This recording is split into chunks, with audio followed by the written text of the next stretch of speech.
With Boxing Day coming up around the corner, have you given it any thought yet?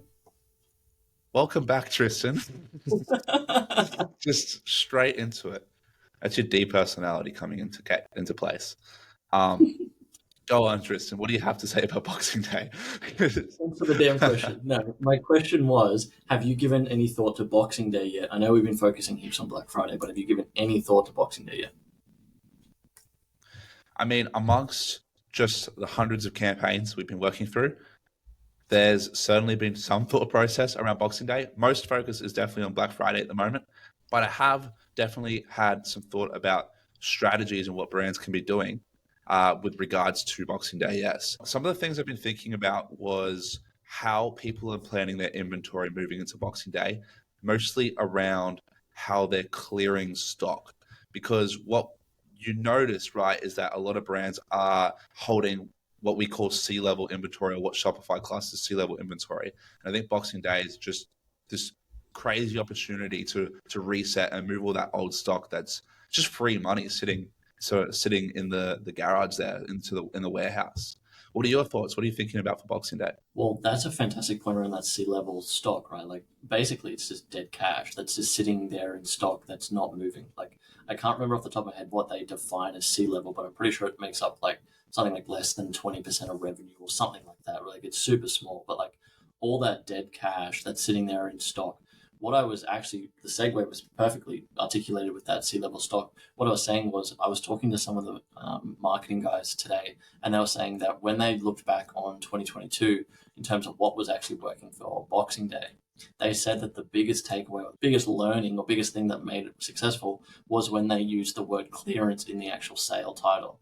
Like, Australians, especially Australians, are sort of triggered and trained by the Myers and the Westfield of the world to think that come Boxing Day, everyone flocks to the supermarkets, to the stores, and basically just says, like, trying to find the deal. Like, you brave the crowds and you just go and buy on Boxing Day.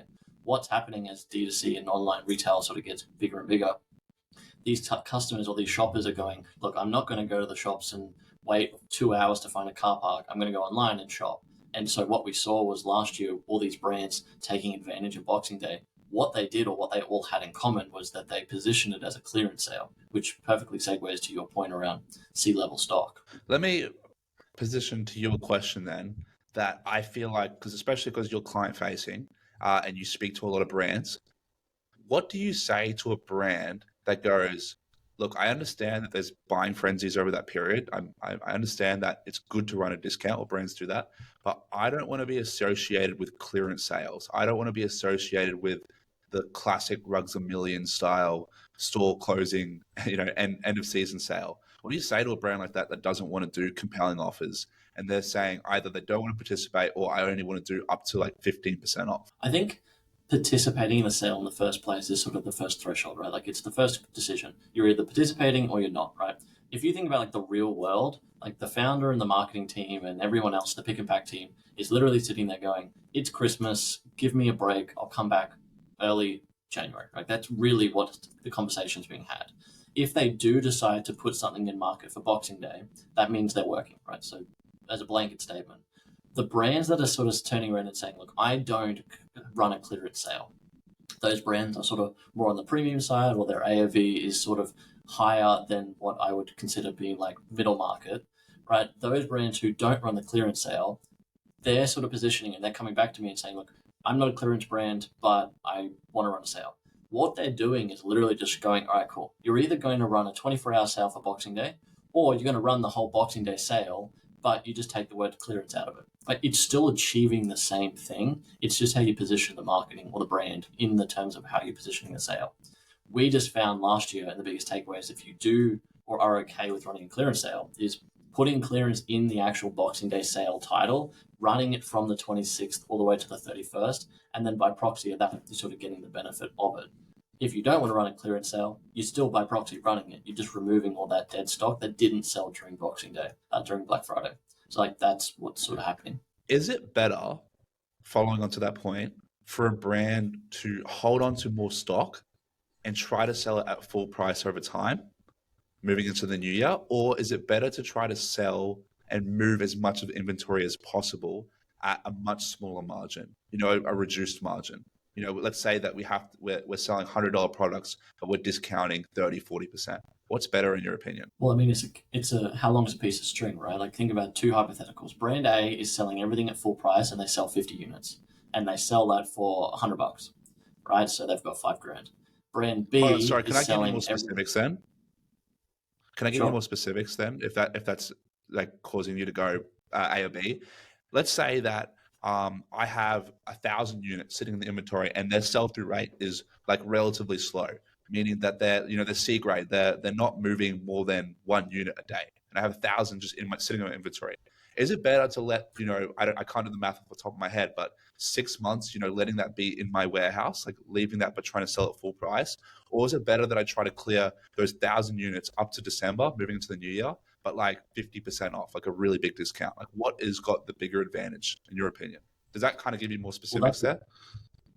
definitely. So that's Yeah. just like all you're actually asking is like sell through rate, right? Like if you're selling 1 unit a day, and that's the slowest moving product, and you've got 3,000 units, you're going to sell it through in 10 years, right? Like the better alternative there is you've got so much tied up cash in that product, getting rid of it as quick as possible is the best situation, right? Brands constantly sit there and go, I don't discount my product. You're hurting your brand just by having products there that don't sell, right? You're hurting your growth by not realizing that cash. It's sitting on a warehouse stock on a shelf, just gathering dust. You could be using that cash to actually buy new customers, reinvest in stock that actually is moving, and by proxy, actually grow the brand by proxy of that. So, like, I would recommend, or I'd say in that exact scenario that you're talking about, getting rid of that stock, even if the realized gain is, let's say, 50% less than selling it at full price, you're in a better position because you're actually getting that cash back in your back pocket and actually being able to invest it. It's just cash conversion cycle, right? Like you're buying it. How long does it take you to actually make that investment in the stock actually be realized into cash so you can use it or utilize it again from a operating standpoint? Well, to switch gears, I brought a topic that I wanted to share. So Canva, as all marketers know and all startup founders know, because everyone, even designers, use the program. It's that good. Just turned 10 years old, which is pretty crazy because they're a multi-billion-dollar Australian company. I love the brand; they're very cool. But they just launched. They just turned 10, and they just launched a new feature. And what I thought was interesting about it was it's not technically a new feature, but they branded it as this new thing, and it's built a lot of hype out. And so it's all over the Twitters, it's all over the social medias. It's this cool thing that built a lot of hype in the marketing world. And it got me really thinking, what can brands be doing, like e-commerce based brands, on their birthdays to create that level of hype and engagement, almost like an Amazon Prime Day, where you manufacture at one of the peaks. We talk about the 4 or 5 peaks over the year to manufacture in the low periods. Everyone's got a brand birthday, and it's one simple opportunity to create a lot of hype around your brand and sales. So I was thinking, I'm definitely keen to get your thoughts on this too. Like some of the obvious ones, in my opinion, is on your birthday and on your half birthday, so the halfway through the year, doing like a simple product drop and a variant of your product. That's like the sort of the obvious ones that everyone's kind of aware of, if they're not already sending something out on their birthday. But one of the other ones that I was thinking about was launching a variant, like an innovation of your products. Like if you think about Manscaped, how they have, the 2.0, the 3.0, they launch it every year, right? And like the iPhone does the same thing. You do that with your best selling products, but you make a small variant change, even if it's like micro change, and you make it related to the biggest complaint someone makes about your product. So I was thinking, for one example, like if you're in fashion and one of the biggest complaints you have is sizing, like they can't understand your size, they keep returning it. For your birthday, you launch like this amazing return offer. Like, I don't know, like for the month, it is you get free returns, unlimited returns and exchanges until you have the perfect size. And I don't know, I was just thinking like something like that, where you grab the biggest complaint and you turn it into a feature that becomes this new product or this new offer, would be a really interesting thing to try for brands on their birthday.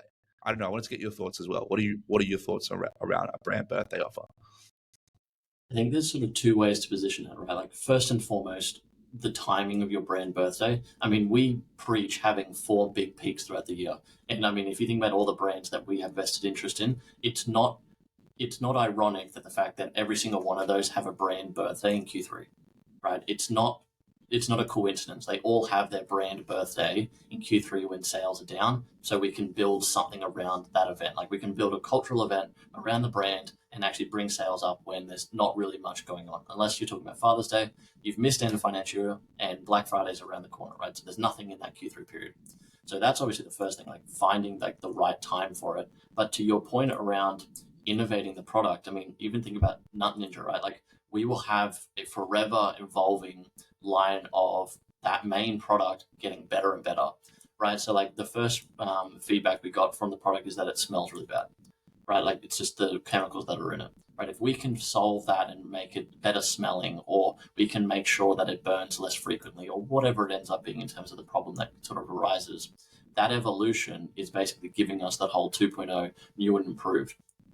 Your point around linking it to the brand birthday, do you think that that brand birthday now becomes like diluted, or do you think that it goes hand in hand? Like it has to go to make the brand birthday that much better, or do you think you should do that separately? Like brand birthday is a sale, and then in Q1 you're dropping the new product. Or do you think they should go together? I don't think you have to necessarily do both together. I'm just really thinking about the fact that you said that brands don't do it on their actual birthday. Is that true? Do we have brands that do product like birth, like come up with founded days and months around slower times of the year? Is that a strategy? Because that's brilliant if that's true. Well, the way we position it to our brands and the people in like the community and stuff is essentially having those four big peaks, right? Like it's easier just to say the 4 quarters in a year, right? So obviously Q2 is locked in with end of financial year, and Q4 is locked in with Black Friday and Christmas. But there's really not a hell of a lot happening in Q1 and Q3. And so like that's the point I was making. Like every brand that we have a vested interest in happened to have a birthday in Q3, right? It's not a coincidence. Like we've positioned it so that we have something to talk about in that down period. Q1 often is either the Valentine's Day, heaps of product drops, or like you're artificially creating something that's happening during that. So that when you're actually building the year out, you actually got that peaks and actually not waiting for a massive lull between literally June and November. And so like we're telling every brand to have those peaks throughout the year, at least four of them. Yeah, absolutely. Tris, you had something around Shine, and I was really curious to learn more about what you found here, or Sheen, Around however you pronounce it. Sheen, yeah. So I was reading the other day. So Sheen. So I'll answer. I'll ask you a question, and you tell me what you think it is. How much do you reckon Sheen is worth?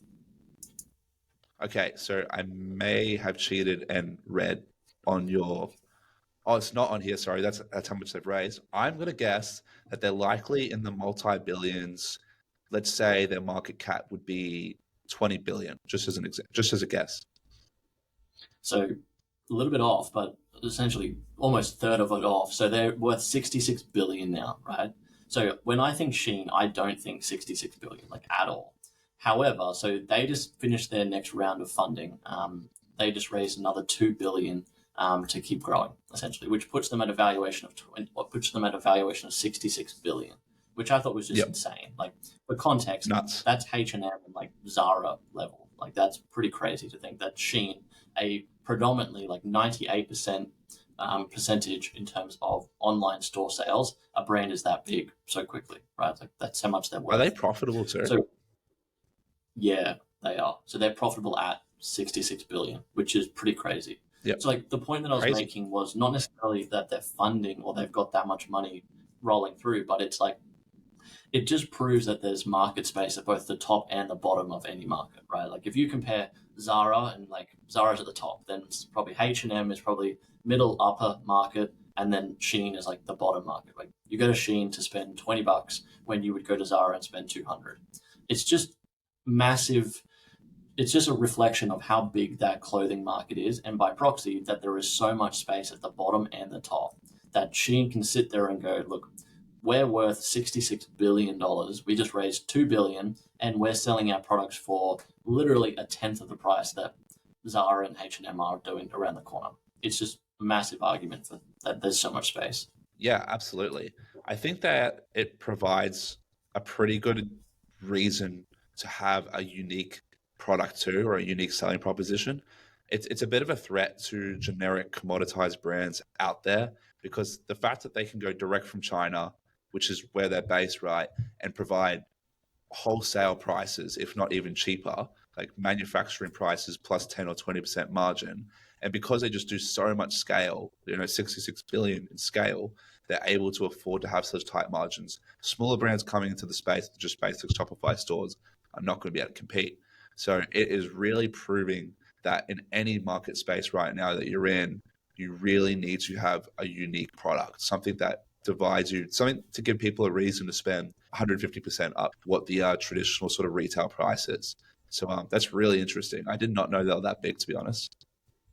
Well, to your point around Shein's USP or how they go to market, I mean, Shein is an incredible sort of case study for having a quick turnaround time in terms of like releasing product. Like Shein's whole business model is going straight out of China and releasing products like really, really quickly, right? If you think about Zara and H&M, they have 4 seasons. They have a turnaround time of 90 days to release a new product, and they're probably planning it well and truly a year in advance.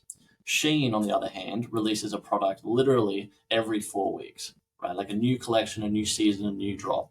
So where H&M are dropping 4 collections, Shein is dropping 12, right? So they're constantly up with the times. They're constantly reevaluating what's selling and what's not selling. They're constantly trying to find what the next thing is. Whereas H&M's director of fashion or women's clothing is planning it out in 2022 for 2023's Christmas drop.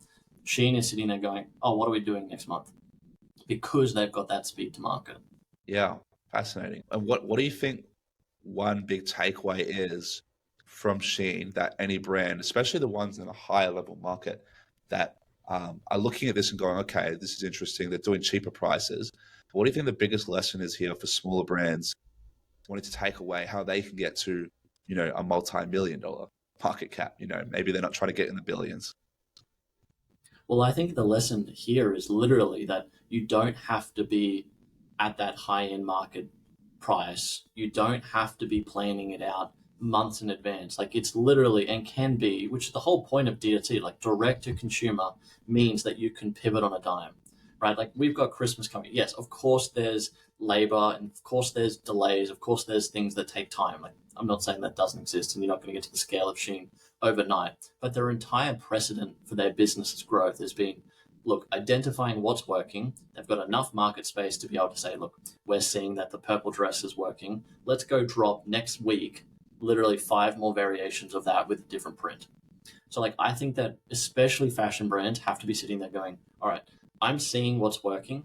I immediately have to pivot and go, cool, what else can I double down on? If you're not doing evergreen products, your next collection drop is blank based on Y variable. Like that's the biggest takeaway from this. Not I have to plan out my entire year drops in January. Like be adaptive, be quick to change what's happening. Yeah, yeah, absolutely. On the side of valuations and raising, I saw here you've got one for Athletic Greens as well. What's happening with them? I haven't been following this at all. So you're aware of Athletic Greens, hey? Yeah, they're American Have brand. you ever tried Athletic Greens, by the way? As just a side No, I tangent? haven't. No. Neither have I, and I feel like 99% of people that bring it up probably haven't tried it either. I feel like it's huge in America. Everyone's seen it in Joe Rogan, and no one's actually tried the product. But that's just an educated guess. But anyways, they raised as well, and less on the recency side, but I thought it was something worth bringing up, at a $1.2 billion valuation. And I don't know about you, but I had no idea that they were $1 billion company. That's pretty crazy to be a unicorn company in a space that is, one of the most competitive spaces out there, like green supplements. Like if you go to Woolies or if you go to Coles, you're seeing a lot on the shelf. Yet these guys have been able to dominate with one single product, like one product variant on a subscription basis. You don't see many brands like that. And I think that's so valuable because it's subscription. But there's one particular lesson that I pulled out from looking at that. And I don't know if you've ever clicked on an Athletic Greens ad before or been into their funnel. But one thing you'll notice is that most of the ads that you get hammered with once you kind of get in the middle of funnel stage is all whitelisting ads. Are you aware of what a whitelisting ad is? That's when they use someone else to run the ad or from a different page, right? Yeah, exactly. So you're getting influencers. I'm going to Hey Mr. Influencer or Hey Mr. Publisher. It could even be like someone like Sunrise Australia. Like it can be a publisher like that as well. I want to write the copy for you. You can post it on your page, or you can run what's called a dark post, which means it doesn't show up on their page. And I'm going to run it, and I'm going to put ad spend. So I get to control the targeting. I can control the copy, sometimes the creative, but I'm just running it as your brand. And that just means that it looks way more legit because if you're talking about my product, it seems way more legit than me talking about how good it is. So their whole strategy is doing that, but at like massive scale. And what I was thinking, the takeaway is that most of brands that listening to this or hearing this could really kind of understand the takeaway is the idea of product seeding out to publishers. So articles, bloggers, and YouTubers. And as well as podcasters as well, because it's sort of an under tapped market, and reaching out to them, sending the product out. So product seeding, if anyone's not familiar, is just setting out the product for free with no expectation, and then reaching out later on going, hey, did you love the product? We'd love to have you as an ambassador. We'd love to push the content out, if you enjoyed the product. And that was their whole marketing strategy. And if you go into the ads library, you won't see many ads for their brand, but if you search just their phrase, on Ads Library for athletic greens, you'll see there's hundreds of ads listed in the US. And that's purely because they've just, doubled down on the strategy so hard. And I just think it's a really cool strategy. Just Googling, like for Nut Ninja, a really good example is like hair removal cream. Googling hair removal cream and looking at who is rating organically for these terms. And it's usually a bunch of blog articles, maybe some health, like Healthline, Men's Health, reaching out to send product seeding to the ones, of course, that aren't too out of budget, and then trying to get them to become publishers that you can run ads with. And I just thought that is such a underutilized idea that you might see a few failures, but setting out a product might only cost a few dollars for some people, maybe $10 plus shipping. That's a really cool strategy that to get some impressions and reach out of your ads. I don't know. Have you? What are your thoughts on that kind of strategy for any brands that we kind of work with? I don't think I've done a single whitelisted ad in the last 12 months for any of the brands that we've worked with. A single one. I think it's just, I've never seen it work because I've never done it in the last year. But by proxy of that, the only ones that I'm seeing do it are like huge brands. So like the stigma, and especially, and I've probably forced this stigma on a lot of people as well.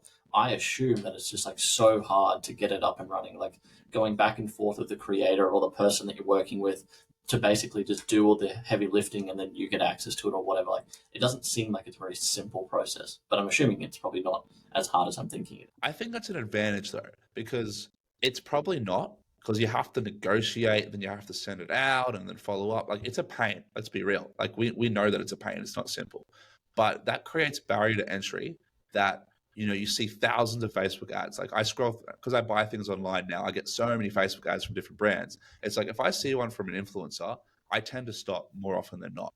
And I think that is definitely true for people, especially in local communities. Like if I see a Gold Coast influencer, that makes me, or a Brisbane influencer, that makes me way more inclined to click on it to go, oh, what is this they're promoting? Because they're pushing it versus a product saying how good they are.